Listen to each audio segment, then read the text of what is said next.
اچھا سحری کے حوالے سے ذرا یہ غلط فہمی اور دور کر دیں، کیونکہ میں نے ایک نماز پڑھنے کا اتفاق ہوا، اس میں مسئلہ ڈسکس کر رہے تھے، حنفی عالم تھے، کہ اگر کسی کو یہ گمان ہوا سحری کرتے ہوئے کہ ابھی سحری کا وقت نہیں نکلا ہے، اور جب اس نے سحری کر لی تو پتہ چلا سحری کا وقت تو گزر گیا، اس کو غلطی لگی ہے، تو بہرحال وہ روزے کی قضا کرے گا، ٹھیک ہے، اس کا روزہ نہیں ہوگا، لیکن وہ افطار تک بھوکا رہے گا، ہاں کھا پی نہیں سکتا۔ کیوں؟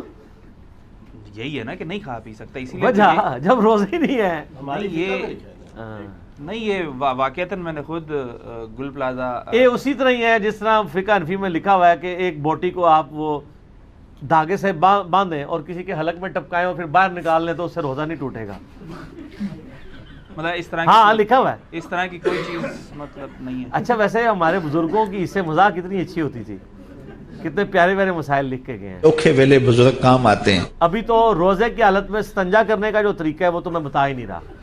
اے لطیفہ عرض کیا ہے عثمان بھائی مرکز رولیہ لاہور سے، استنجا کرنے کی کوئی احتیاط ہے کیا روزہ دار کے لیے؟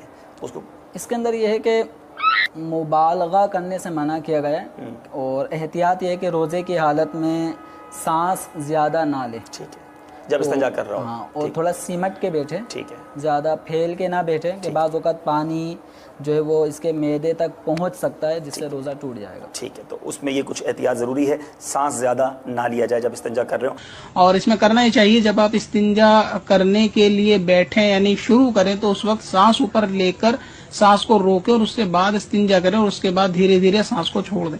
مگر یہ کہ لیٹرنگ دھوتے وقت اگر کوئی بہت زیادہ اوپر کو سانس کھینچے گا تو ایسی صورت میں پانی اندر جانے کا اندیشہ رہتا ہے جس سے روزہ فاسد ہو جائے۔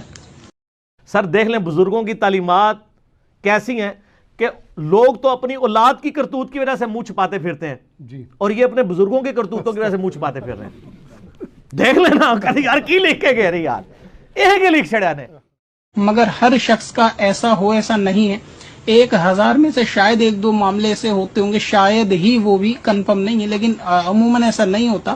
یہ لوگوں کے ذہن میں کیا ہوتا ہے کہ سوال سن کے تھوڑا وسوسہ آ جاتا ہے کہ ہم نے بھی مطلب اس بات میں دھیان نہیں دیا کہ ہمارا روزہ رہا یا نہیں رہا، تو اس سے روزے پہ اکثر کوئی فرق نہیں پڑتا نارملی دھونے میں۔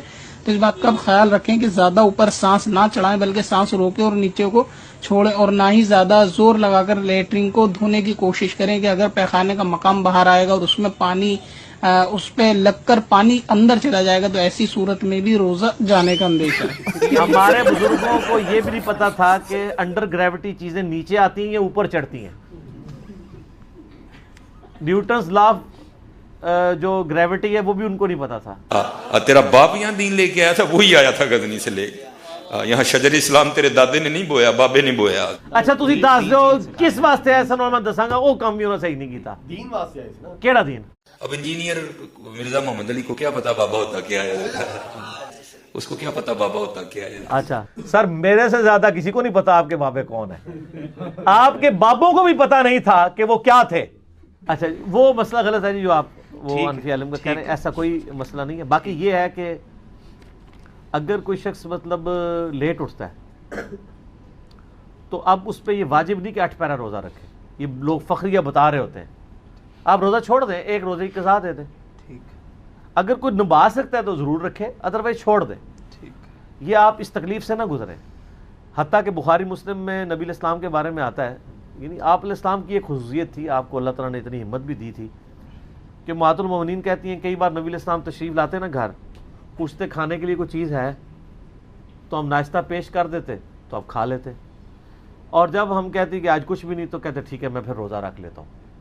نفلی روزہ آپ نفلی روزے کی نیت آپ 10 کبریٰ سے پہلے کر سکتے ہیں۔ 10 کبریٰ ہے یعنی سورج جب بالکل سینٹر میں آ جاتا ہے، یعنی اشراق کا وقت ختم ہوتا ہے، پھر 10-12 منٹ کے بعد زور کا وقت داخل ہو جاتا ہے۔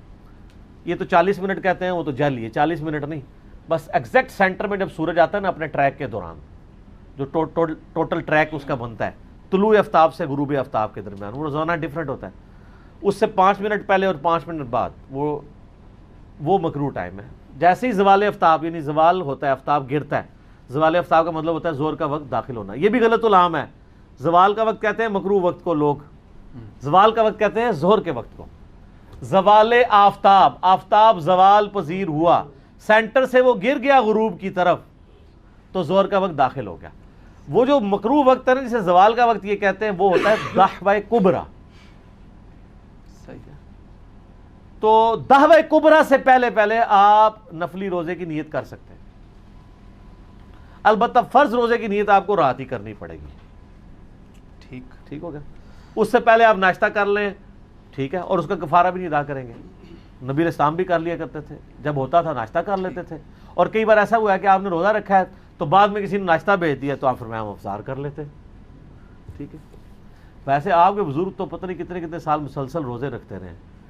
یہ گناہ ہے, پتہ ہے آپ کو. نبی اسلام کی حدیث ہے بخاری اور مسلم میں, جس نے روزانہ روزہ رکھا وہ ایسا ہے گویا اس نے روزہ رکھا ہی نہیں.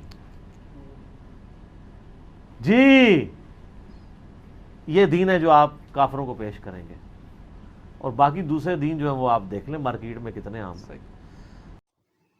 السلام علیکم. ہاں تو آپ کیا سمجھے اس کلپ سے, کمنٹ میں ضرور بتانا.